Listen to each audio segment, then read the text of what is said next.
যে মেয়েকে জন্ম দিতে গিয়ে ওর মা মৃত্যুবরণ করেছে, যার জন্মের কথা শুনে 1 ঘন্টা পরে ওর বাবাও গাড়ি অ্যাক্সিডেন্ট করে মারা গেছে, যার মুখ দেখে বেরুলে আমার সব কাজে গণ্ডগোল হয়ে যায়, এমন অলক্ষী মেয়েকে আমি বিয়ে করতে পারবো না। আম্মু, তোমার পায়ে পড়ি, দরকার হলে রাস্তা থেকে একটা কালো একদম খ্যাত টাইপের একটা মেয়ে এনে যদি বলো বিয়ে করতে, তাও বিয়ে করব, কিন্তু এই অপয়া অলক্ষী মেয়েকে বিয়ে করতে বলো না। সৌরভ, তুই ভুলে যাস না নীরার জন্যই পৃথিবীতে এসেছিস। আমার বিয়ের 10 বছর হওয়ার পরেও যখন আমার কোনো সন্তান হয়নি, তখন ওকে নিয়ে আসার 1 বছর পরই তোর জন্ম হয়। আমি কোনো কিছু শুনতে চাই না, আজকেই তোর সাথে ওর বিয়ে হবে। আমি সবাইকে বলেছি নীরাকে 2 দিনের মধ্যে বিয়ে দেব, আর আজ শেষ দিন। এখন একটাই রাস্তা, সেটা হচ্ছে তোর সাথেই ওর বিয়ে দিয়ে সবার মুখ বন্ধ করে দিব। আম্মা, আপনি একটা ভুল সিদ্ধান্ত নিচ্ছেন। নীরার মুখ দেখে আমি কোনো কাজে গেলে সেই কাজে ব্যর্থ হয়, আর ও যদি আমার বউ হয় তাহলে আমার জীবনটা ব্যর্থ হয়ে যাবে। প্রতিদিন ওর মুখ দেখে বেরোলে আমি কোনো কাজে সফল হতে পারবো না। এসব কুসংস্কার আমি বিশ্বাস করি না। নীরা তোর জন্য একদম পারফেক্ট। সৌরভ, আমি তোর মা, আমি তোর ভালো মন্দ সব কিছু বুঝি। প্লিজ বাবা, তুই আমার দিকে তাকিয়ে নীরাকে বিয়েটা কর। দেখিস তুই জীবনে অনেক সুখে থাকবি। আমি একদম চুপচাপ হয়ে আছি, মা আমার হাতটা ধরে রাখছে আর চোখে পানি টলমল করছে। পাশের রুমে নীরা দাঁড়িয়ে আমাদের সব কথা শুনছে।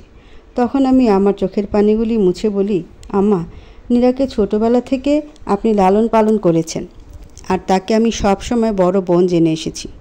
এখন ওকে বিয়ে করলে সমাজ বা আশেপাশের মানুষজন কী বলবে, আর আমার বন্ধুরা আমাকে নিয়ে হাসাহাসি করবে। একবার কি সেই সব কথা ভেবেচিন্তে দেখেছেন? তোর এত কিছু চিন্তাভাবনা করতে হবে না। আমি মসজিদের ইমাম সাহেবের সাথে তোর বাবাকে দিয়ে এই ব্যাপারে কথা বলিয়েছি। উনি বলেছে যদি নীরাকে আমি আমার বুকের দুধ না খাওয়াই তাহলে তোর সাথে নীরার বিয়ে দিতে কোনো বাধা থাকবে না। আর আমি তো কখনো নীরাকে আমার বুকের দুধ খাওয়াইনি, বরং নীরাকে প্রথমবার কোলে নিয়ে আমি মনে মনে বলেছিলাম যদি আমার ঘরে কোনো ছেলে সন্তান হয় তাহলে নীরাকে ওর সাথে বিয়ে দিয়ে ওকে আমার ছেলের বউ করে রেখে দেব। আমার মনে হয় সেজন্য নীরার বিয়ে বারবার ঠিক হবার পরেও ভেঙে যায়। বাবা সৌরভ, আমি তোর মা, তোর 2টা হাত ধরে বলি তুই নীরাকে বিয়ে করে আমার মান সম্মান বাঁচিয়ে দে বাবা। আমার দিকে তাকিয়ে আমি বলি, ঠিক আছে, বিয়ে করব। তুমি যখন চাইছো আমি নীরাকে বিয়ে করি তাহলে বিয়েটা করব। তখন মা অনেক খুশি হয়েছে, তবে আমি জানি এটা আমার জন্য সবচেয়ে বাজে সিদ্ধান্ত হয়েছে। আমি তোদের বিয়ে সব কিছু কেনাকাটা গতকালকেই করে রাখছি। কিছুক্ষণের মধ্যেই তোর আর নীরার বিয়েটা আমি দিয়ে আমি সবার মুখে তালা বন্ধ করে দেব। তোর বাবাকে আমি ফোন করে বলে দিই কাজী সাহেব আর হুজুরকে সাথে করে নিয়ে আসতে। ঠিক আছে বলো। আম্মা মুখে চওড়া হাসি নিয়ে চোখের পানিগুলি আঁচল দিয়ে মুছে চলে গেছে। আমি একবার নীরার দিকে তাকিয়েছি, নীরার চোখে অশ্রু জমে আছে। নীরা আমাকে বিয়ে করতে চায় কি না এটা একবার জিজ্ঞেস করব ভাবছি, তখনই নীরা দরজাটা বন্ধ করে দিয়েছে। আমি নীরাকে কিছু বলার সুযোগ পাইনি। তবে একটা কথা সত্যি, নীরাকে আম্মা যাকে বিয়ে করতে বলবে তাকেই চোখ বুজে বিয়ে করে নেবে। তার কারণটা জানতে হলে কিছুটা পেছনে যেতে হবে। চলেন সময় নিয়ে একটু নীরার অতীতটা জেনে আসি। আজ থেকে 2 দিন আগে পাশের বাড়ির চাচি নীরাকে বলে, নীরা তোর বিয়েটা এবারও নাকি ভেঙে গেছে। তা এই নিয়ে তোর কয়টা বিয়ে ঠিক হবার পরেও ভেঙে গেছে? পাশের বাসার আন্টির এমন কথা শুনে নীরা একটুও কষ্ট পায়নি, কারণ নীরার এই নিয়ে 15 বার বিয়ের পাকা কথা হবার পরেও বিয়ে ভেঙে গেছে। নীরার বিয়ে ভাঙার কারণটা সবারই জানা, সেটা হচ্ছে নীরাকে জন্ম দিতে গিয়ে ওর মা মৃত্যুবরণ করেন, আর তার কিছুক্ষণ পরেই নীরার বাবা গাড়ি অ্যাক্সিডেন্ট করে মারা যান। নীরার বাবা মা দুজনের এমন মৃত্যুর পর নীরাকে কেউ কারো বাড়িতে নিতে রাজি হয়নি। নীরার দাদা দাদি আর চাচারা তো নীরার চেহারাটাও পর্যন্ত দেখতে চায়নি। সবাই নীরাকে পোড়া কপালি বলে সম্বোধন করে ওকে হাসপাতালে রেখে যার যার মতো করে চলে গেছে। নীরার নামের চাইতে ওকে অপয়া অলক্ষী নামে সবাই ডাকতে পছন্দ করে, শুধুমাত্র একজন ব্যক্তি ছাড়া, আর সেই ব্যক্তিটা হচ্ছে আমার মা, মানে নীরার খালাম্মা। ও ভালো কথা, নীরা কিন্তু আমার আপন খালাতো বোন, তবে নীরা আমার থেকে 1 বছরের বড়। তবে আমার যখন 5 বছর বয়স তখন থেকে আমি নীরার সাথে কোনো রকম কথাবার্তা বলি না। নীরাও আমার সামনে অত একটা আসে না। কারণটা হলো নীরাকে বলে একদিন আব্বার সাথে বাজারে গেছিলাম। আর বাস আমি হারিয়ে গেছি। সমস্ত এলাকা মাইকিং করে আমাকে খুঁজে বের করে। এরপর বাবা আমাকে সার্ফ জানিয়ে দিয়েছে আমি কোথাও গেলে আমার সামনে যেন নীরা না আসে, যার কারণে আমাকে বেশিরভাগ সময় বিভিন্ন হোস্টেলে থাকতে হয়েছে পড়ালেখা করার জন্য। আমি মাঝে মাঝে বাড়িতে আসলে সেই সময় নীরাকে ঘরবন্দি করে রাখা হতো। নীরার বয়স এখন 22 বছর আর আমার 21 বছর। আমার বিয়ের 10 বছর পর্যন্ত কোনো সন্তান হচ্ছিল না, যার কারণে আম্মা নীরাকে নিয়ে আসে আমাদের বাড়িতে। আর তার ঠিক 1 বছর পরে আমার জন্ম হয়। আর তার 3 বছর পর আমার ছোট বোন রুবার জন্ম হয়। অনেকেই মনে করে নীরার ভাগ্যের কারণে আম্মা সন্তান লাভ করেছেন, যার কারণে আম্মা নীরাকে খুব আদর করে। তবে নীরা শুধুমাত্র আম্মার জন্যই লাকি। অন্য কেউ নীরার মুখ দেখে শুভ কাজে কোথাও গেলে তার নিশ্চিত কপালে অশুভ হয়ে ফিরতে হয়। আস্তে আস্তে এই খবর আমাদের আশেপাশে সব জায়গায় জানাজানি হয়ে গেছে, যার কারণে নীরার বিয়ে ঠিক হওয়ার পরেও ভেঙে যায়। আর সেই কথাটাই পাশের বাসার আন্টি বলেছিল, তখনই কথাটা আম্মা শুনে ফেলেছে, যার ফলে এক প্রকার আন্টিকে ধুয়ে দিচ্ছে হুইল পাউডার দিয়ে। তখন আন্টি রেগে বলে, এই অপয়া অলক্ষ্মী মেয়েকে নিয়ে এত বড়াই করেন, এই মেয়ের বিয়ে তো জীবনেও দিতে পারবেন না, আর এই অলক্ষ্মী মেয়ের কারণে আপনার মেয়ের বিয়েও কোনো দিন হবে না। তখন আম্মা রেগে বলে উঠল, নীরাকে আমি 2 দিনের মধ্যে বিয়ে দিয়ে দেব। এরপর দেখব নীরাকে কে অপয়া অলক্ষ্মী বলে ডাকে। যে ডাকবে তার মুখ সুই সুতা দিয়ে সেলাই করে দেব। এই কথা বলে আম্মা নীরাকে সাথে করে নিয়ে ঘরে চলে আসে।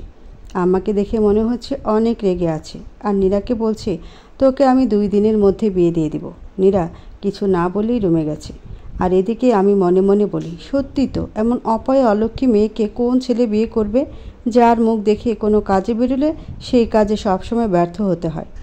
যাক, এত চিন্তা করে আমার কি, যার ভাগ্যে আছে সেই বিয়ে করবে বলেই আমি সন্ধ্যার দিকে ঘর থেকে বেরিয়ে বন্ধুদের সাথে আড্ডা দিতে গেছি। তখনই আম্মা ফোন করে দ্রুত বাড়িতে যেতে বলে। আমি বাড়িতে যেতেই আম্মা নীরাকে বিয়ে করার কথা বলে। আম্মার মুখের দিকে তাকিয়ে বিয়ে করতে তো রাজি হয়েছি। এখন মনে মনে ভাবছি, তাহলে এই অপয়া অলক্ষ্মী মেয়েটির পর তাহলে শেষ পর্যন্ত আমি হতে যাচ্ছি। এইসব বসে বসে ভাবতেছি, তখনই রুবা এসে বলে, ভাইয়া, তোকে আম্মা বলেছে ফ্রেশ হয়ে পাঞ্জাবি পরে বসার ঘরে আসতে। কাজী সাহেব আর হুজুর চলে আসবে অল্প কিছুক্ষণের মধ্যে। সৌরভ বলল, হ্যাঁ আসতেছি। তখন রুবা চলে গেছে। আমি কিছুটা বিরক্ত হয়ে ফ্রেশ হতে গেলাম। অল্প কিছুক্ষণের মধ্যে ফ্রেশ হয়ে বসার ঘরে যেতেই দেখি কাজী সাহেব, হুজুর আর আমাদের বাড়ির আশেপাশের কিছু মুরব্বি বসে আছে। আমি গিয়ে সোফায় বসার সাথেই আব্বা বলে, কাজী সাহেব, বিয়ের কার্যক্রম আরম্ভ করেন। কনে ভেতরের ঘরে আছে, আর ছেলে আপনাদের সামনে বসা। কাজী সাহেব ওনার মতো কিছু কাজ করে আমার থেকে বরের জায়গা সাক্ষ্য নিয়েছে। এরপর উনি ভিতরে গিয়ে নীরা সাক্ষ্য নিয়ে এসেছে। এবার হুজুর সাহেব ইসলামিক নিয়ম অনুসারে বিয়েটা পড়িয়ে দিয়েছেন। আব্বা সবাইকে খেজুর আর মিষ্টি খেতে দিয়েছে। আস্তে আস্তে সবাই চলে গেছে। আমি একা ঘরে বসে আছি। বিয়েতে আপাতত তেমন কোনো অনুষ্ঠান করা হয়নি, যার ফলে আমাদের কোনো আত্মীয় স্বজনকে দাওয়াত করা হয়নি। তবে আব্বা বলেছে সামনে একটা ভালো দিন দেখে আমাদের বিয়ে উপলক্ষে একটা অনুষ্ঠান করবে, তখন সব আত্মীয় স্বজনকে ইনভাইট করবে। আম্মা নীরাকে নিয়ে এসেছে। নীরা একদম বসে যে আছে আমার পাশে দাঁড় করিয়ে কিছু ছবি তুলে রুবা নীরাকে নিয়ে চলে গেছে। আমি একা বসে আছি। কিছুক্ষণ পর রুবা এসে আমাকে বলে, ভাইয়া যাও, তোমার রুমে যাও। আজ থেকে নীরা আপু আমাদের ভাবি আর তোর বউ। এখন দেখব নীরা আপুকে কে অপয়া অলক্ষ্মী বলে ডাকে। সৌরভ বলল, বিয়েটা তো আমার সাথে হয়েছে, এখন আমার জীবনটা কেমনভাবে যায় সেইটা দেখার বিষয়। তোরা সবাই মিলে আমার সব স্বপ্ন নষ্ট করে দিয়েছিস। এই বলে সৌরভ উঠে সোজা নিজের ঘরে গিয়ে দরজাটা বন্ধ করে দিয়েছে। নীরা বসে আছে। আমার একটু আগ্রহ হচ্ছে না নীরার কাছে যাই, তাও একটু সামনে গিয়ে বলি, আমাকে বিয়ে করতে তোমার একটু লজ্জা করেনি? আমি তোমার থেকে বয়সে ছোট। তুমি মাকে বললে মা কি আমার সঙ্গে তোমাকে বিয়ে দিতে রাজি হতো? নীরা চুপচাপ বসে আছে, কোনো কথা বলছে না। তখন আমি আবার বলি, তোমাকে কিছু কথা বলি আমি। যখন সকালে ঘুম থেকে উঠব তখন যেন তোমার মুখটা না দেখি, কারণ আমি চাই না তোমার জন্য আমার প্রতিটা দিন মাটি হয়ে যাক। তোমার মুখ দেখে বেরুলে আমার সব কাজ বৃথা হয়ে যাবে। তুমি নিজে একটা অলক্ষ্মী জন্মের সময় মা এবং জন্মের পরে বাবাকে মেরে ফেলছো। এখন এসেছো আমার জীবনটা নষ্ট করতে। নীরা এবারও চুপচাপ হয়ে আছে। তখন আমি বলি, একমাত্র মায়ের সামনে আমার সাথে সুন্দরভাবে কথা বলবে, আর বাকি সময় আমার থেকে এক হাত দূরে থাকবে। তখন চেয়ে দেখি নীরা একটা বালিশ নিয়ে উঠে কোনো কথা না বলে সোজা নিচে এসে শুয়ে পড়ছে।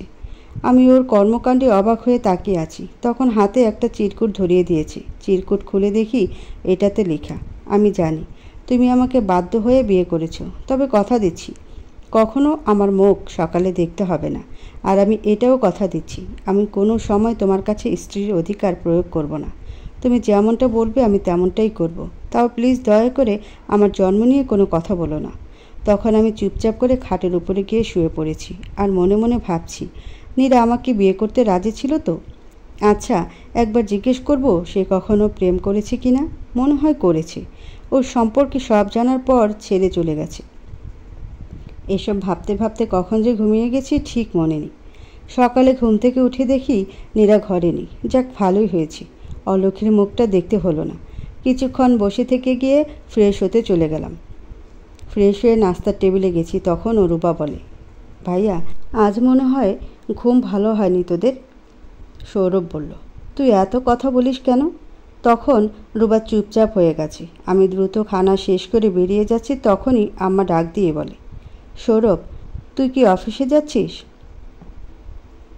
না, আমি ভার্সিটিতে যাচ্ছি, আজ দুপুরে অফিসে যাব। শোন, আজ থেকে নীরাকে তোর সাথে বাইকে করে নিয়ে যাস আর প্রতিদিন ওর অফিস ছুটির পর নিয়ে আসবি। আপনাদের বলতে ভুলে গেছি, নীরা একটা কোম্পানিতে চাকরি করে, ভালো টাকা বেতন পায়।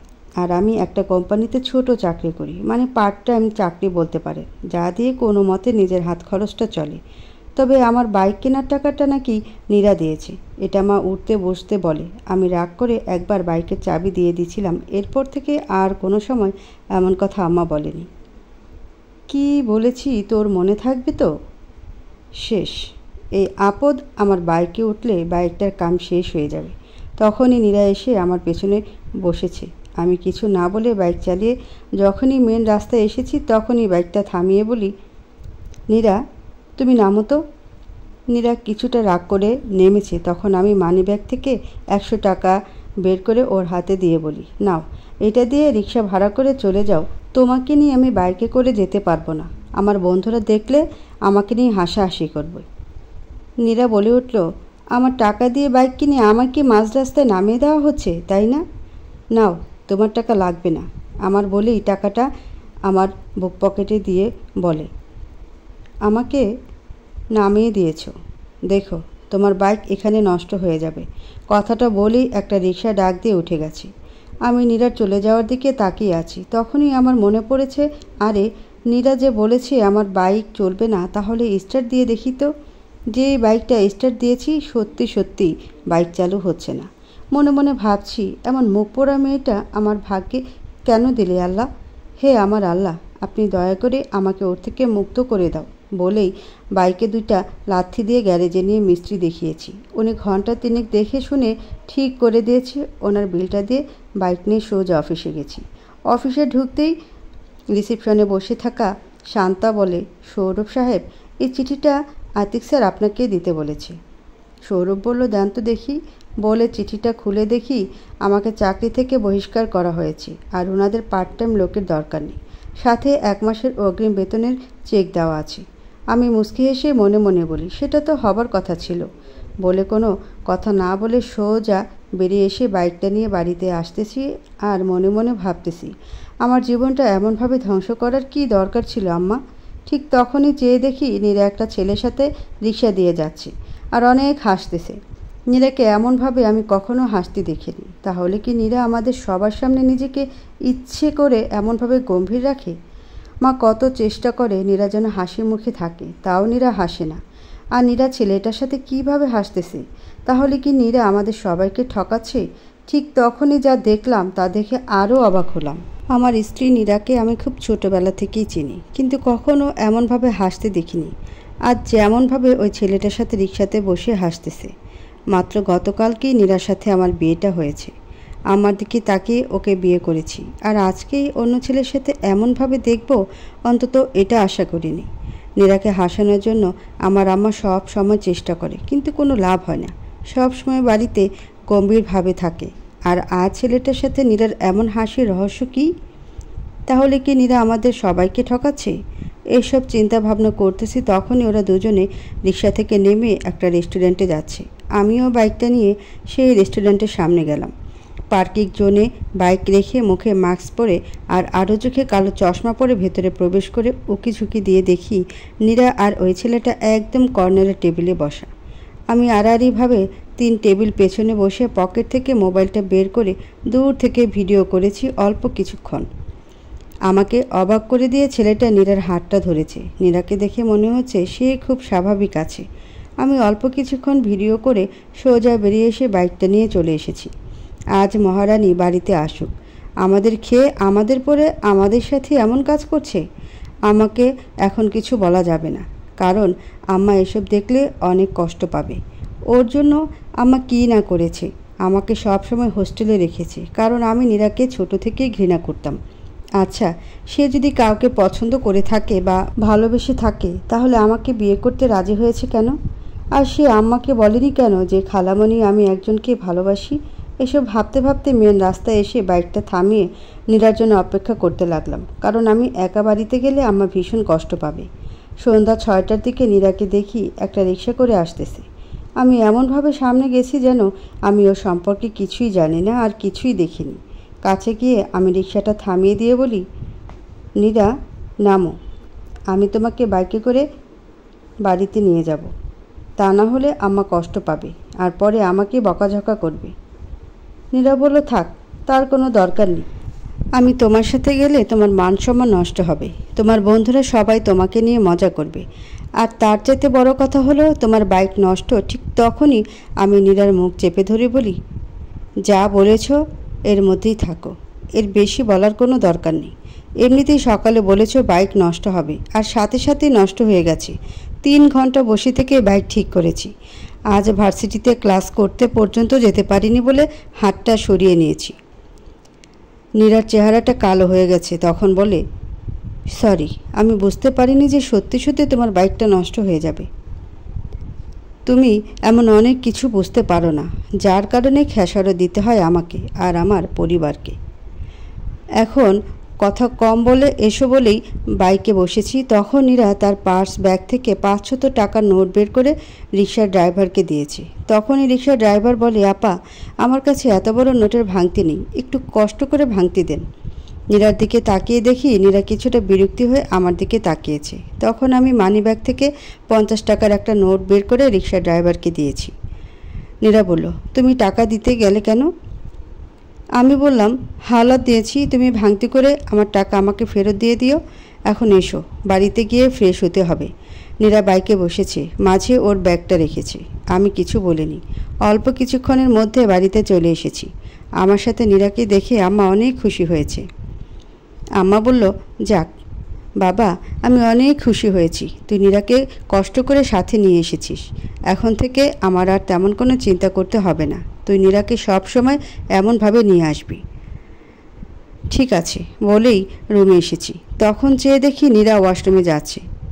তখনই ওর হাতটা ধরে বলি, শোনো, এই ওয়াশরুমে তুমি যাবে না, এটাতে শুধু আমি যাব। তুমি তোমার রুমের ওয়াশরুমে যাবে। নীরা বলল, হাতটা ছেড়ে দাও, আমার ব্যথা লাগছে। সৌরভ হাতটা ছেড়ে দিয়ে ওয়াশরুমে যাচ্ছে। তখনই নীরা বলে, ঠিক আছে, আমি আমার রুমে চলে যাচ্ছি। যদি খালামণি জিজ্ঞেস করে তাহলে বলবো আপনার ছেলে আমাকে ঘর থেকে বের করে দিয়েছে। আম্মার কাছে এমনভাবে নিজেকে আর কত ভালো রাখবে? একদিন তোমার সব ভালো মানুষের চেহারাটার পেছনে লুকিয়ে থাকা আসল চেহারাটা বের হবে। সেদিন কি হবে একবার ভেবে দেখেছো? নীরা বলল, সৌরভ, তুমি কি বলতে চাচ্ছ? আমার কি চেহারা তুমি বের করবে? কি বলতে চাচ্ছ? আমি প্রমাণ ছাড়া কোনো কথা বলি না। আর শোনো, আমি আগে ফ্রেশ হতে যাব, এরপর তুমি যাবে। যদি তোমার বেশি তাড়া থাকে তাহলে অন্য বাথরুমে যাও বলেই আমি ওয়াশরুমে চলে গেছি। নীরা রাগ করে বসে আছে আর মনে মনে ভাবছে, সৌরভ কী এমন দেখেছে যার কারণে একদিনে এতটা পরিবর্তন হয়ে গেছে। ঠিক তখনই রুবা এসে বলে, আমি কি আসতে পারি? আরে রুবা, তুই আয়, তোর আবার অনুমতি নিতে হবে কেন? তবে নীরাকে আম্মা ছাড়া আরও একজন ভালোবাসে, সে হচ্ছে আমার বোন রুবা। রুবা বলল, শোনো আপু, আমি এখন থেকে তোমাকে ভাবি বলেই ডাকবো। কেন? কারণ ভাবি বলে ডাকলে তুমি আমাকে কোনো রকম কাজের অর্ডার করতে পারবে না। কারণ স্বামীর ছোট বোন বলে কথা, কখন কোন কথা মনে করে নিবে, পরে আবার স্বামীর কাছে এনিয়ে বিনিয়ে লাগাবে। ওরে আমার দুষ্টুরে বলে রুবার কান টেনে ধরেছে। আপু সরি, ভুল হয়েছে, আমি জীবনও আর এমন দুষ্টুমি করব না। তখনই সৌরভ ফ্রেশ হয়ে বেরিয়েছে আর ওরা দুজনে দুষ্টুমি বন্ধ করে দিয়ে চুপচাপ হয়ে আছে। অফিস থেকে কখন এসেছো? যাও গিয়ে ফ্রেশ হয়ে নাও। আমি তোমাকে বলছি তুমি আগে যাও, কিন্তু না, আমাকেই যেতে বলেছে, এখন গিয়ে ফ্রেশ হয়ে নাও, সৌরভ বলল নীরাকে। রুবা বলল, বাবা একদিনে এত কেয়ার ভাই, তুই কবে এমন ছিলি? সৌরভ বলল, এই তুই এখানে কেন এসেছিস? যা গিয়ে পড়তে বস।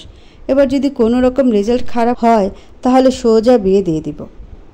রুবা বলল, তোমার থেকে আমার রেজাল্ট অনেক ভালো বলেই এক দৌড়ে চলে গেছে আর নীরা ফ্রেশ হতে গেছে। আমি খাটের উপরে শুয়ে বই পড়ছি। কিছুক্ষণ পর নীরা এসে ভেজা চুল আর মেরুন কালার শাড়ি, সাথে ম্যাচিং ব্লাউজ আর এক মুঠ চুড়ি। আমি তাকিয়ে আছি নীরার দিকে।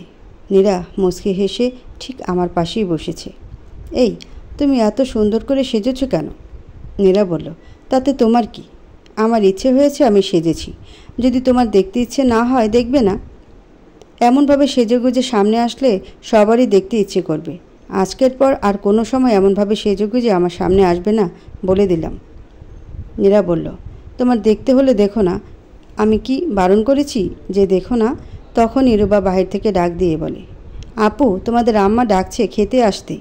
তখনই নীরা উঠে চলে গেছে। সৌরভ বইটা রেখে নীরার সাথে গেছে। খাবার টেবিলে আজ প্রথম নীরার সাথে আমি বসেছি।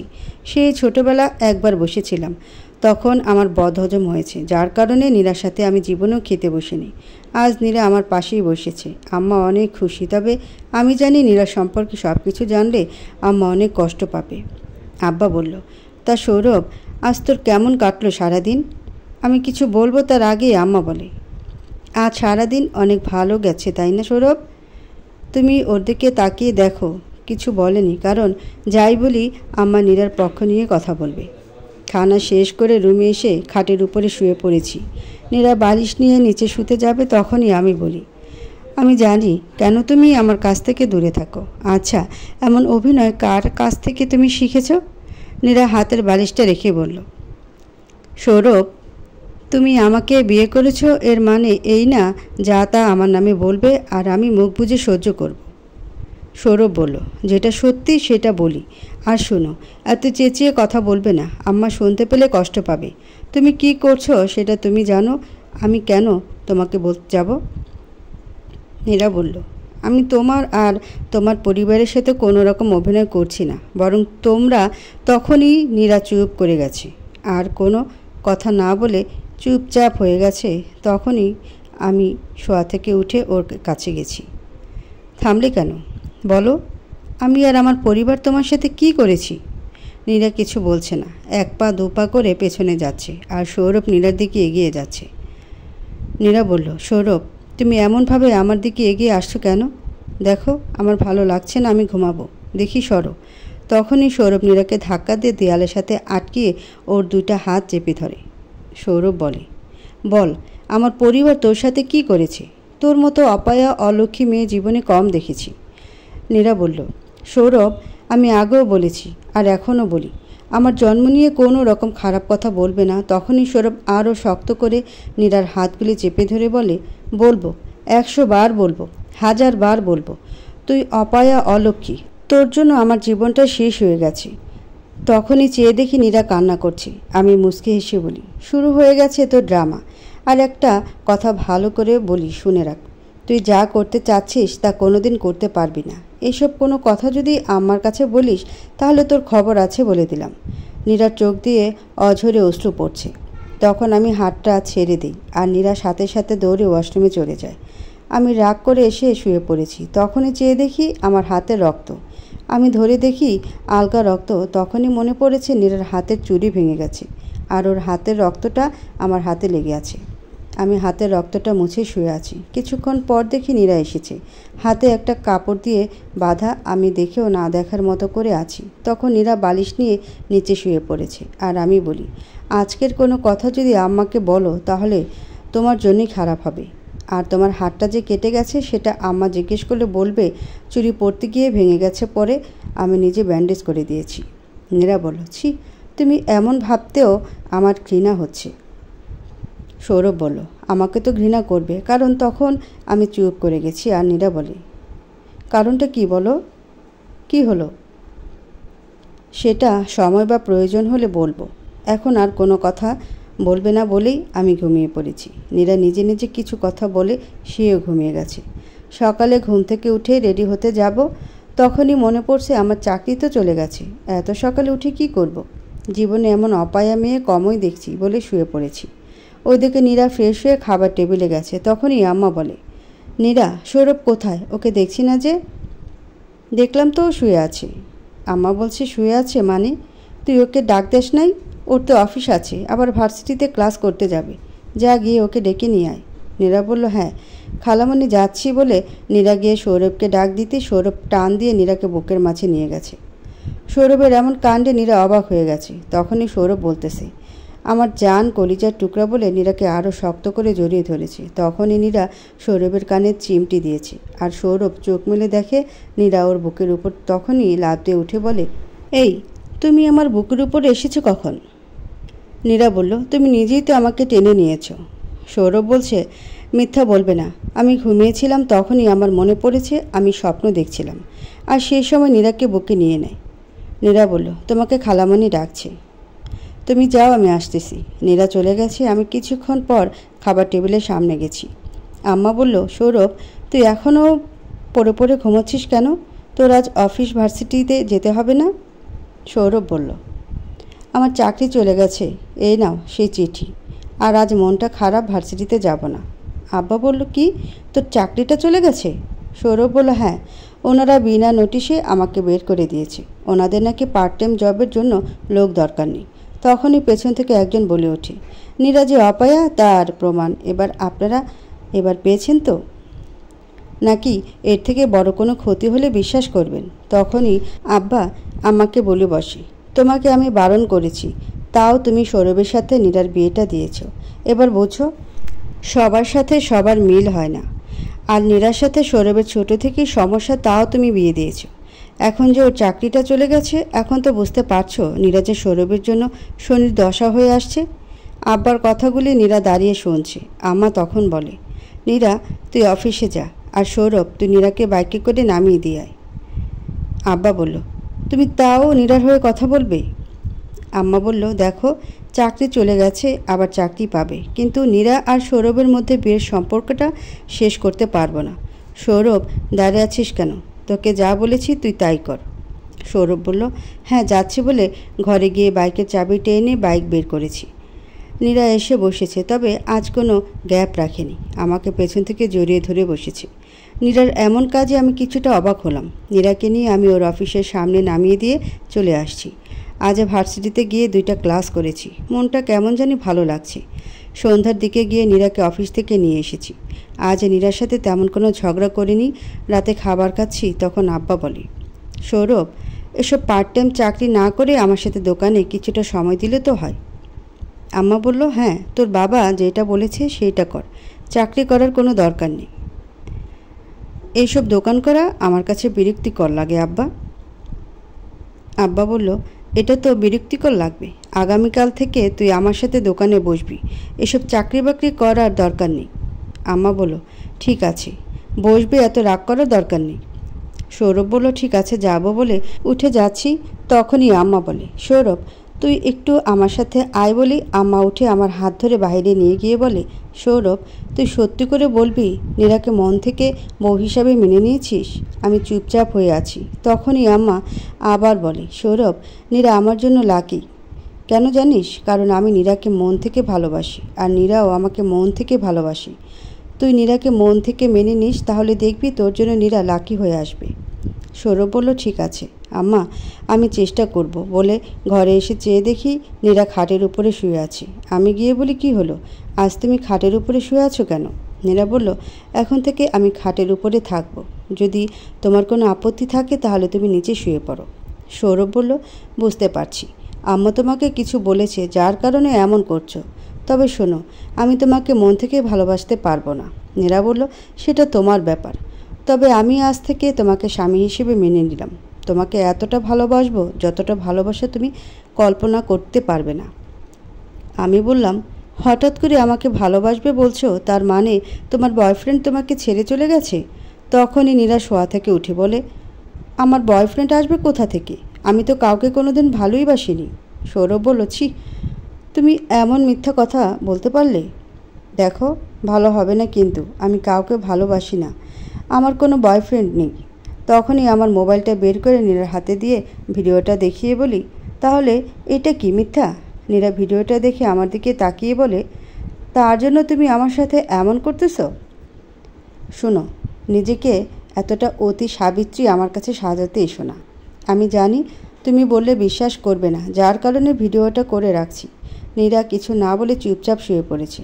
তখন আমি বলি, এখন কোনো কথা বলছে না কেন? কি হলো, সব কিছু ফাঁস হয়ে গেছে যার কারণে এখন একদম চুপচাপ হয়ে গেছো, তাই না? নীরা বলল, দেখো, আমি মিথ্যা বলি না, বলেছি আমার কোনো বয়ফ্রেন্ড নেই। এখন যতই বলবো ততই তুমি আমাকে অবিশ্বাস করবে, কারণ তুমি আমাকে দেখেছো আমি একটা ছেলের সাথে রেস্টুরেন্টে বসে আছি, আর ছেলেটা আমার হাতটা ধরেছে। সৌরভ বলল, সব চোর ধরা পড়লে এমন কথা বলে।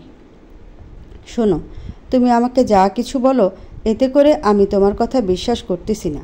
আগামীকাল থেকে তুমি একা একা অফিসে যাবে। আম্মা যদি বলে তাহলে মেন রাস্তায় নামিয়ে দিব, সেখান থেকে তুমি চলে যাবা। যদি আমার কথা না শোনো তাহলে আমাকে ভিডিওটা দেখিয়ে দিব। নীরা বলল, ঠিক আছে, তাই হবে, তবে তুমি এর জন্য আফসোস করবে, আমি বলে দিলাম। এইটা বলে নীরা বালিশ নিয়ে নিচে শুয়ে পড়েছে, আর আমি খাটের উপরে শুয়ে পড়েছি। সকালে উঠে নীরা নিজের মতো করে ফ্রেশ হয়েছে, আমিও আমার মতো করে ফ্রেশ হয়ে নাস্তা করে নীরাকে নিয়ে গিয়ে মেন রাস্তাতে নামিয়ে দিয়েছি। যখনই নীরা রিক্সা করে চলে গেছে, আমি কিছুক্ষণ ঘুরে ভার্সিটিতে গেছি। কিছু ক্লাস করে আব্বার দোকানে বসেছি। আব্বা বলল, সৌরভ, তুই দোকানে বস, আমি কিছু মাল সামান কিনে নিয়ে আসি মার্কেট থেকে। সৌরভ বলে, ঠিক আছে। আব্বা চলে গেছে। তবে আমি এবার প্রথম বসিনি, আমি মাঝে মাঝে প্রায় দোকানে বসতাম, আর কোনো মাল কোথায় রাখা আছে সেটা খুব ভালো করেই জানি। বিকালটা ভালোই কাটছে। সন্ধ্যা হওয়ার পর আব্বা এসেছে। আব্বা বলল, সৌরভ, তুই নীরাকে আনতে যা, পরে আবার তোর মায়ের কাছে নালিশ করবে। সৌরভ বলল, ঠিক আছে। আমি বেরিয়ে বসে আছি, নীরার আসার কোনো নাম নেই। আরও কিছুক্ষণ অপেক্ষা করে নীরার অফিসের সামনে গেলাম। তখন চেয়ে দেখি মহারানী বসে আছে। আমাকে দেখি এগিয়ে এসে বলে, এত দেরি করলে কেন? আমি দেরি করেছি মানে, তুমি এখানে বসে আছো কেন? তোমাকে তো বলেছিলাম রিক্সা করে চলে যেতে। এখন থেকে প্রতিদিন তুমি আমার অফিসে এসে নিয়ে যাবে, আমি রিক্সা করে যেতে পারবো না। এতদিন তো নিজে নিজে এসেছো আর গেছো, এখন যেতে পারবে না কেন শুনি? আগে বাইকে উঠে বসি, তারপর বলছি। বলেই নীরা বাইকের পেছনে উঠে বসেছে। আমি বাইকের স্পিড বাড়িয়ে দিয়েছি। তখন নীরা আমাকে অনেক শক্ত করে ধরেছে। আমি বুঝতে পারছি নীরা ভয় পাচ্ছে, তাই স্পিড কমিয়ে দিয়েছি। তখনই নীরা বলে, জানতে চাইলে না কেন এখন একা একা যেতে পারবো না? হ্যাঁ বলো। কারণ এখন তো আমার বর আছে, উনি থাকতে আমি কেন একা একা যাব? দেখো নীরা, আমি কিন্তু তোমাকে ভালোবাসি না। তোমার মুখ দেখে বেরুলে আমার সারাটা দিন মাটি হয়ে যায়। আজ তোমার কোনো ক্ষতি হয়েছে? মানে মানে আজ সকালে তো আমার সাথেই বেরিয়েছ, আজ কি তোমার কোনো ক্ষতি হয়েছে? নীরার কথাটা শুনে একটু চিন্তা করেছি, আর মনে মনে ভাবছি, সত্যি তো, আজ তো কোনো রকম ক্ষতি হয়নি, এর কারণ কি? তখনই নীরা বলে, কি হলো বলো? যা ক্ষতি করার তো করেই দিয়েছ, এখন একটা ক্ষতি করার বাকি আছে, সেটা হলো আমি মরে গেলেই তোমার শান্তি হবে, আমার আগে তোমার মৃত্যু হবে না। আর এত তাড়াতাড়ি মরতে চাও কেন? এখনও তো অনেক কিছু দেখোনি। জীবনে যা দেখেছি এতেই যথেষ্ট, নতুন করে আর কোনো কিছু দেখার দরকার নেই। বাড়িতে এসেছি, এবার কষ্ট করে নামো। নীরা নেমেছে। আমি বাইক রেখে রুমে গিয়ে ফ্রেশ হতে যাব, তখনই নীরা দৌড়ে ওয়াশরুমে চলে গেছে। নীরা, এই নীরা, তুমি কিন্তু কাজটা ঠিক করনি। নীরা দরজাটা খুলেছে, তখন ওর দিকে তাকিয়ে আছি, আর আমার চোখ বড় বড় হয়ে গেছে। কি, মন ভরেছে নাকি আরও কিছু দেখবে? থাক, আর কিছু দেখার দরকার নেই। নীরা মুচকি হেসে দরজাটা লাগিয়ে দিয়ে শাওয়ার নিচ্ছে। আর সৌরভ এখনও চিন্তা করছে সে কী দেখছে। কিছুক্ষণ পর নীরা বেরিয়ে এসেছে। তখন দেখে সৌরভ মোবাইলটা হাতে নিয়ে গেম খেলছে। তখনই নীরা গিয়ে আম্মাকে বলে, খালামণি, আমি একটু আমার অফিস কলিগের গায়ে হলুদের অনুষ্ঠানে যাব, কিন্তু সৌরভ রাজি হচ্ছে না, তুমি একটু ওকে বলে দিবে। আম্মা বলল, কি হারামজাদা তোকে বারণ করেছে? তবে রে, বলে যাচ্ছে তখনই বলে, আচ্ছা নীরা, তোকে আমি যা বলেছি তুই কি সেটা করেছিস? নীরা বলে, হ্যাঁ, তবে মনে হচ্ছে তোমার আইডিয়াটা কাজে আসবে। আম্মা বলল, হ্যাঁ, আমারও মনে হচ্ছে। তখনই নীরাকে সাথে নিয়ে আম্মা এসেছে। আমি মোবাইলে গেম খেলতেছি আর হাসতেছি। তখনই আম্মা এসে আমার হাত থেকে মোবাইলটা টান দিয়ে নিয়ে গিয়ে বলে, সৌরভ, নীরা তোকে যেখানে নিয়ে যেতে বলেছে সেখানে নিয়ে যা। আমি হ্যাঁ না কোনো কিছু শুনতে চাই না। আম্মা, এখন তো অফিস থেকে এসেছে, আবার কোথায় যাবে? আর তাছাড়া আমার বাইকে তেল শেষ, এখন যেতে পারবো না, ওকে বলো রিক্সা করে চলে যেতে।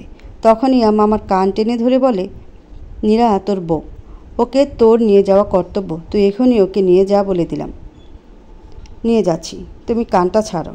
আম্মা কানটা ছেড়ে আম্মা চলে গেছে। আর নীরা হাসতেছে। তবে আজ নীরাকে কেমন অন্যরকম লাগছে। বাসন্তী কালার শাড়ি, ম্যাচিং চুড়ি, চুল ছাড়া।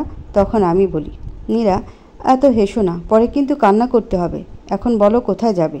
তখনই নীরা গিয়ে একটা শপিং ব্যাগ এনে আমার হাতে দিয়ে বলে, নাও, আগে এইগুলি পরে এসো। কেন? আমি এসব পরবো কেন? আমি যা বলছি তাই করো, তা না হলে কিন্তু খালামণি। তখনই নীরার মুখ চেপে ধরে বলি, যাচ্ছি তো, বলেই ওকে ছেড়ে শপিং ব্যাগটা নিয়ে ওয়াশরুমে গেছি। শপিং ব্যাগ খুলে দেখি নীরার সাথে ম্যাচিং করা পাঞ্জাবি আর সাথে কালো পায়জামা। যাক, মন্দ লাগছে না। পাঞ্জাবিতে আমিও একদম তৈরি হয়ে বেরিয়েছি। তখন নীরা হা হয়ে তাকিয়ে আছে। তোমাকে তো অনেক কিউট আর হ্যান্ডসাম লাগছে। নীরা বলল, কথা কম বলে বলো কোথায় যেতে হবে। নীরা বলল, আজ তোমাকে নিয়ে অনেক জায়গা যাব, তবে প্রথমে আমার কলিগের গায়ের হলুদে যাব। দেখো, আমি বেশি জায়গাতে যেতে পারবো না, তোমার অফিস কলিগের গায়ে হলুদ শেষ হলেই চলে আসব, এই শর্তে যেতে রাজি আছি। নীরা শর্ত মেনে রাজি হয়েছে। দুজনে বাইকে বসেছি। নীরা লোকেশন দিচ্ছে, আমি সেই লোকেশন মতো জায়গাতে গেছি। নীরা বলল, বাইকটা পার্কিং করে এসো, আমি এখানে দাঁড়িয়ে আছি। একটা কথা বলবো? নীরা বলল, হ্যাঁ বলো। আমি ভিতরে যাব না, তুমি যাও। তোমাকে যেতে হবে, তা না হলে আমিও যাব না। তবে যেতে পারি, তার জন্য তোমাকে একটা কথা দিতে হবে। কী কথা? ভেতরে কেউ যদি জিজ্ঞেস করে আমি তোমার কি হই, তাহলে তুমি বলবে আমি তোমার কাজের মানে খালাতো ভাই লাগি। নীরা কিছুটা চুপচাপ থেকে বলে, ঠিক আছে চলো। তখন আমি বাইক পার্কিং করে এসেছি। নীরা আমার হাতটা ধরে ভিতরে ঢুকতে চাচ্ছে। তখন আমি হাতটা ছেড়ে আলাদাভাবে ঢুকেছি। নীরা সবাইকে আমার সাথে পরিচয় করিয়ে দেওয়ার জন্য ওদের সামনে গেছে। আমি তো অনেক খুশি, যাক এসে ভালোই হয়েছে, এখান থেকে কাউকে পটিয়ে নিব। তখনই নীরা ডাক দিয়ে বলে, সৌরভ, এদিকে এসো। আমি কাছে গেছি। অনেক সুন্দর সুন্দর মেয়ে এসেছে। সত্যি বিয়েবাড়িতে সব সুন্দর মেয়েদের দেখা মিলে। তখনই নীরা আমার হাতটা ধরে বলে, আপনারা সবাই আমার স্বামীর ছবি দেখতে চেয়েছিলেন না? আজ আমি আপনাদের সবাইকে আমার স্বামীর সাথে পরিচয় করিয়ে দিচ্ছি বলে আমার বাম হাতটা জড়িয়ে ধরে বলে, এইটাই আমার পিচ্চি বর, যার সাথে মাত্র 2 দিন আগে বিয়েটা হয়েছে। ও ভালো কথা, ও কিন্তু আমার কাজিন মানে খালাতো ভাই। নীরার কথা শুনে আমার মাথায় আসমান ভেঙে পড়ছে। এটা তুমি কি করলে নীরা? তখনই নীরা বলে, আমাদের নতুন নতুন বিয়ে হয়েছে তো, তাই আমার হাত ধরতে ও একটু লজ্জা পায়। আবার হয়েছে কি, সে আমার থেকে বয়সেও ছোট, যার কারণে আমার থেকে একটু দূরে দূরে থাকে। সত্যি বলতে ছোটবেলা থেকেই আমার বর একটু বেশি লজ্জা বোধ করে, যার কারণে সে এখানেও আসতে চায়নি, কিন্তু আমি অনেক জোর করে নিয়ে এসেছি, তাই না সৌরভ? তখন নীরার কানের কাছে গিয়ে বলি, আজ বাড়িতে চলো, এর জন্য তোমাকে মজা দেখাবো। মজা তো আমি দেখাবো, তুমি শুধু দেখবে আর কিছুই করতে পারবে না। নিজেকে বেশি চালাক মনে করছো, করো, তবে এটা ভালো লক্ষণ নয়। তখনই একজন বলে ওঠে, কি হলো মিস নীরা, দুজনে কি ফুসুর ফাসুর করছেন? নীরা বলল, ওই তেমন কিছু না, আমাকে নাকি আজ একটু বেশি সুন্দর লাগছে, সৌরভ এটা বলছি। তখন সবাই হাসাহাসি শুরু করে দিয়েছে। আমার নীরার এমন কথাবার্তা খুব বিরক্তি লাগছে, তাও মুখ বুজে দাঁড়িয়ে আছি। পরিচয় পর্ব শেষ হয়েছে, সবাই কনের কাছে গেছে, তবে নীরা একটা মুহূর্তের জন্য আমার হাতটা ছাড়ছে না। এটা আমার কাছে একবার ভালো লাগছে, তবে যখনই সুন্দর সুন্দর মেয়েগুলি দেখছি তখনই মনটা খারাপ হয়ে যাচ্ছে। আস্তে আস্তে অনুষ্ঠান শেষ। আমরা খাওয়া দাওয়া করে দুজনে চলে আসছি বাড়িতে। নীরা অনেক ক্লান্ত হয়ে গেছে, আমিও অনেক ক্লান্ত। রাতে ঘরে এসে দুজনে আজ একসাথে শুয়ে পড়েছি। ঝগড়ার কোনো এনার্জি শরীরে নেই। সকালে ঘুম থেকে উঠে দেখি নীরার রুমে নেই। আমি উঠে ফ্রেশ হয়ে বাইরে এসেছি, তখনই আম্মা বলে, আজ শুক্রবার, এত তাড়াতাড়ি ঘুম থেকে উঠে পড়লি যে? আজ শুক্রবার? হ্যাঁ শুক্রবার, তবে উঠে যখন পড়েছিস তাহলে গিয়ে কিছু বাজার করে নিয়ে আয়। আমি বাজার করতে যেতে পারবো না, তুমি আব্বাকে বলো। এই বলে চলে আসতেছে, তখনই আম্মা বলে, বাজার করা না শিখলে বোর ওনাপোনা আর বকা খেতে হবে। এর থেকে ভালো এখন বাজার করাটা শিখ। আমাকে বকা দিবে আম্মা? তুমি কি যে বলো না। আমার পা টিপে অবসর পাবে না, আবার মারবে। সেটা সময় বলে দিবে। এমন কথা তোর বাবাও বলেছিল, কিন্তু এখন তোর বাবা আমার মুখের উপর দিয়ে কথা বলার সাহস পায় না। কথা না বাড়িয়ে যা, বাজার থেকে ভালো দেখে মাছ আর কিছু তৈরি তরকারি কিনে নিয়ে আয়। যদি খারাপ হয় আমাকে কিছু বলতে পারবে না। এখন টাকা দাও। আম্মা 2000 টাকা দিয়েছি। আমি বাজারে চলে গেলাম। আজ মাথায় শয়তান চেপে বসেছে। তখন ইচ্ছে করে সব গুঁড়া মাছ কিনেছি আর তাজা শিং মাছ। মহারানী, আজ তোমার জন্য আমাকে বাজারে আসতে হয়েছে। আমি জানি তুমি আমাকে বলেছ আমাকে বাজার করতে। আজ মাছ করতে করতে তোমার কোমর ব্যথা বানিয়ে ফেলবো, সাথে চুনোপটি মাছ। আহা, কি আনন্দ আকাশে বাতাসে। এসব বলতে বলতে বাড়িতে এসে অনেক হাসি মুখে ব্যাগটা নিয়ে ঘরে ঢুকতে নীরা এসে আমার হাত থেকে ব্যাগটা নিয়েছে। আমি কিছু না বলে ঘরে গিয়ে দরজাটা বন্ধ করে কানে ইয়ারফোন লাগিয়ে আরামসে গান শুনতেছি। কিছুক্ষণ পর আমার দরজাতে জোরে জোরে ধাক্কা। আমি একটু ইয়ারফোন খুলেছি, তখনই আম্মা বলে, সৌরভ, তুই গুঁড়া মাছ আনলি কেন? এগুলো কে করবে এখন? আমি আর কোনো শুনতে পাইনি।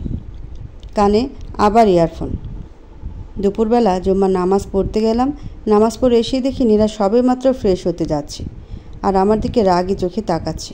মনে মনে বলি, লাভ নেই, আমাকে বাজারে পাঠানো প্রতিশোধ আর বলবে আমাকে বাজারে পাঠাতে।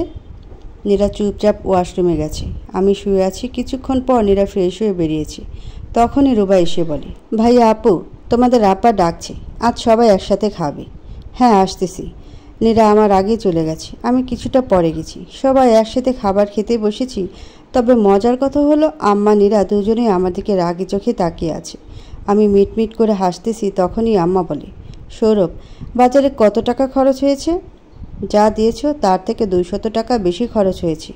পচা মাছ কিনতে এত টাকা খরচ হয়েছে? সত্যি করে বল, কত টাকা চুরি করেছিস?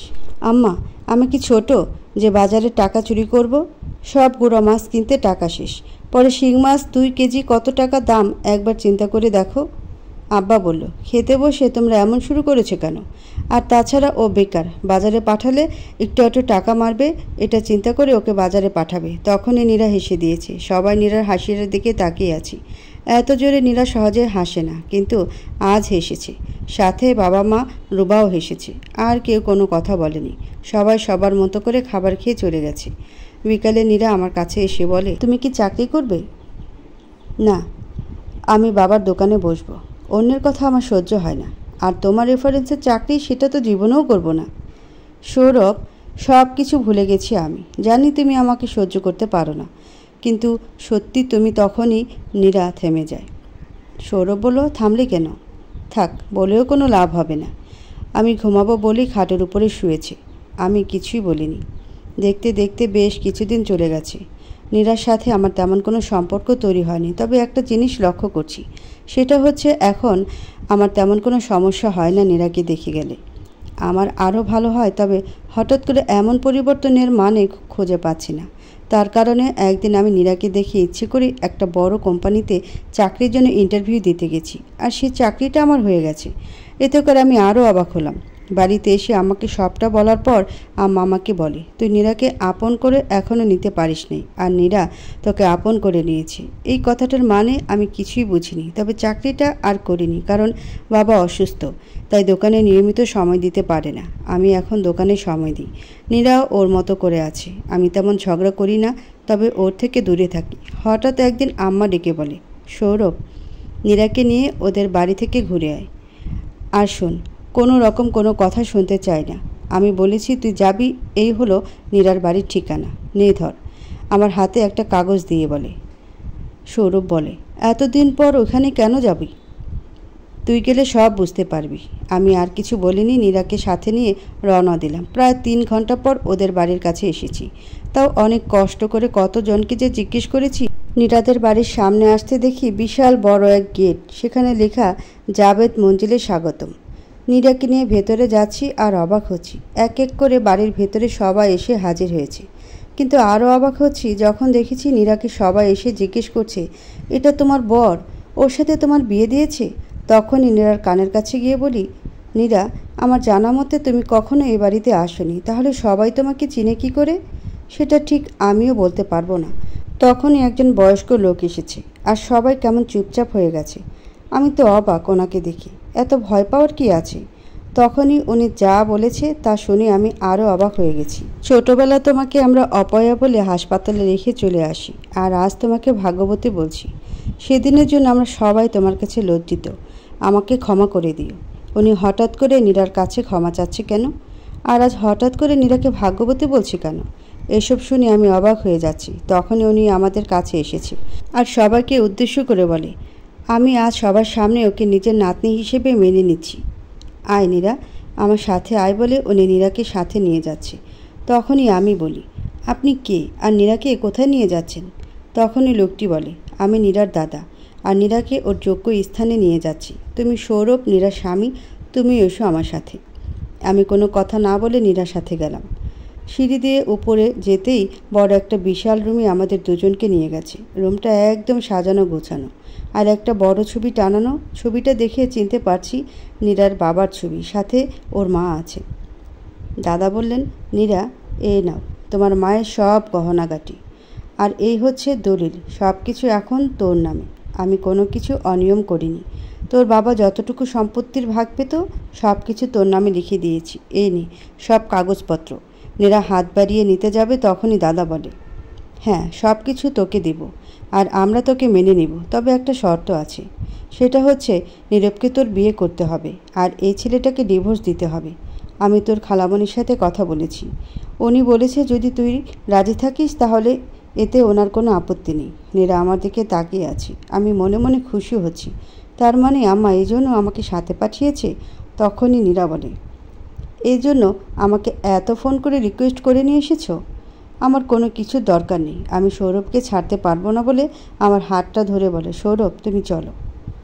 দাদা বলল, নীরা, আমি বুঝতে পারছি তুই তোর বাবার মতো হয়েছিস, তবে সত্যি আমি তোকে পরীক্ষা করছিলাম যে সৌরভকে তুই সত্যি মন থেকে মেনে নিয়েছিস কি না। হ্যাঁ, তুই মন থেকে মেনে নিয়েছিস। এবার নে ধর, এখানে 2টা সাইন করে দিলে সব কিছু তোর। তখনই আমি বলি, নীরা, তুমি এসব কিছু ধরবে না আর সাইন করবি না। যদি তুমি এসব কিছু ধরো আর সাইন করো তাহলে আমার ভালোবাসা কোনো দিন পাবে না। সৌরভ, কি বলছো? দাদা বলল, নাচ জামাই, আমার বয়স হয়েছে। আমি মানছি নীরার সাথে আমি অন্যায় করেছি, কিন্তু এখন নীরার এসব কিছু প্রাপ্য। আমি সত্যি নীরাকে পরীক্ষা করে দেখছিলাম, আর তোমার মায়ের সাথে আমার কোনো রকম কথাবার্তা হয়নি। সৌরভ বলল, নীরাকে আমি বিয়ে করেছি আমার মায়ের কথা শুনে, তবে আজ আমি নীরাকে কারো কথা শুনে হারাতে চাই না। নীরা, তুমি এসো আমার সাথে বলে ওর হাত ধরে নিয়ে আসতেছি। তখনই বাড়ির সবাই এসে জড়ো হয়েছে। তখন নীরা বলে, সৌরভ, এমনভাবে নিয়ে যাচ্ছ কেন? সেটা তোমাকে পরে বলবো, তবে তুমি কোথাও সাইন করবে না। ঠিক তখনই ওই ছেলেটাকে, যে ছেলেটা নীরার হাত ধরেছিল রেস্টুরেন্টের ভিতরে, তখনই নীরা বলে, ভাইয়া এসব কি? আর তুমি তো বলেছিলে আমাকে ওরা ওদের বাড়ির মেয়ে হিসেবে মেনে নেবে। নীরব বলল, নীরা, তুই কোনো চিন্তা করিস না, আসলে দাদা তোদের সাথে মজা করছে, চল আমার সাথে বলে নীরার হাতটা ধরতেছিল। তখনই আমি নীরাকে টান দিয়ে আমার কাছে নিয়ে যাই। নীরা অবাক হয়ে তাকিয়ে আছে। তখন আমি বলি, নীরা, তুমি এখনই আমার সাথে যাবে, দরকার নেই কারো পরিচয়। আমি তোমার সব, আজ থেকে আমি তোমাকে তোমার মতো করে ভালোবাসবো। তুমি যা বলবে আমি তাই করব, চলো আমার সাথে।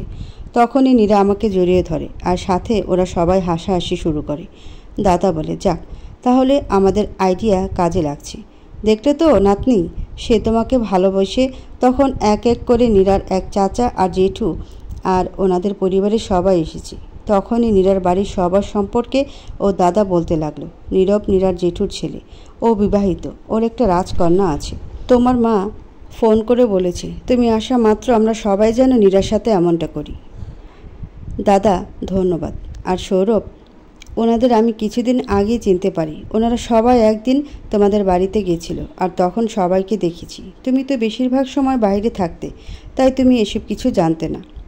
নীরা বলল, দাদা বলছি, আচ্ছা মজা অনেক হয়েছে, এবার আয় খেতে বসবি। আর নীরা, ওকে নিয়ে ভেতরে আয়। নীরা আমার হাতটা ধরেছে। তখন একজন এসে আমাদের একটা ঘরে নিয়ে গেছে আর বলে আমরা এই ঘরে থাকবো। নীরা আমার দিকে তাকিয়ে হাসতেছে। আমি নীরার হাসি দেখে তাকিয়ে আছি, তখনই মাথায় ভূত চেপে বসেছে।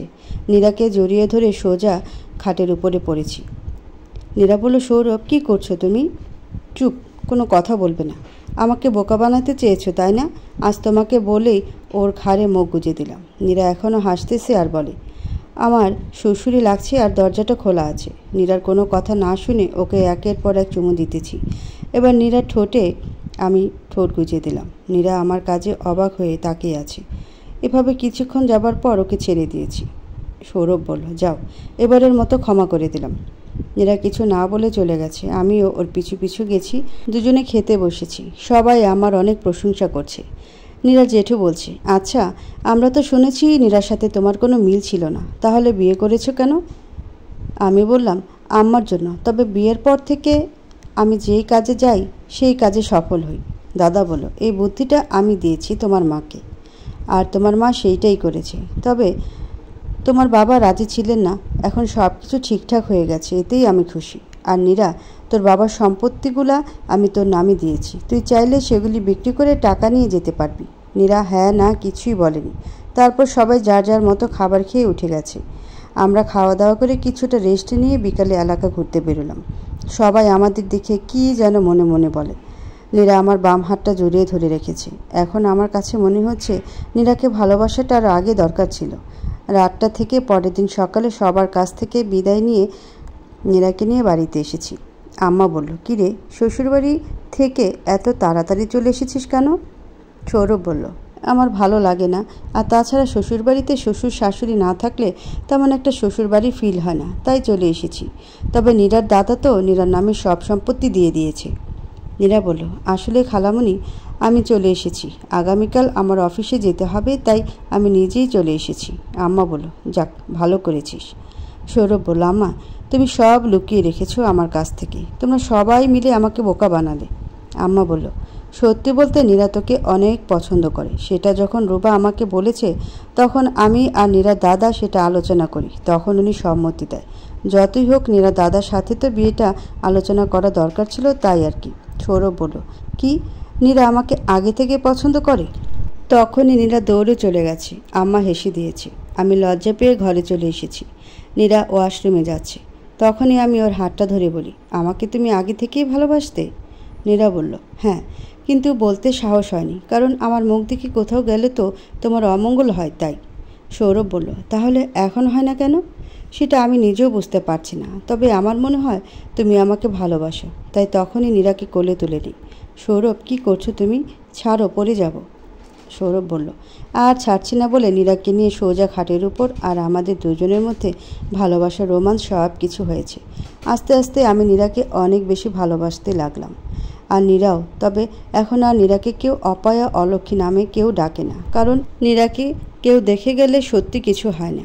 এদিকে রুবার বিয়ে হয়েছে, ছেলের নিজের ব্যবসা আছে, বাবা এখন কম বসে দোকানে।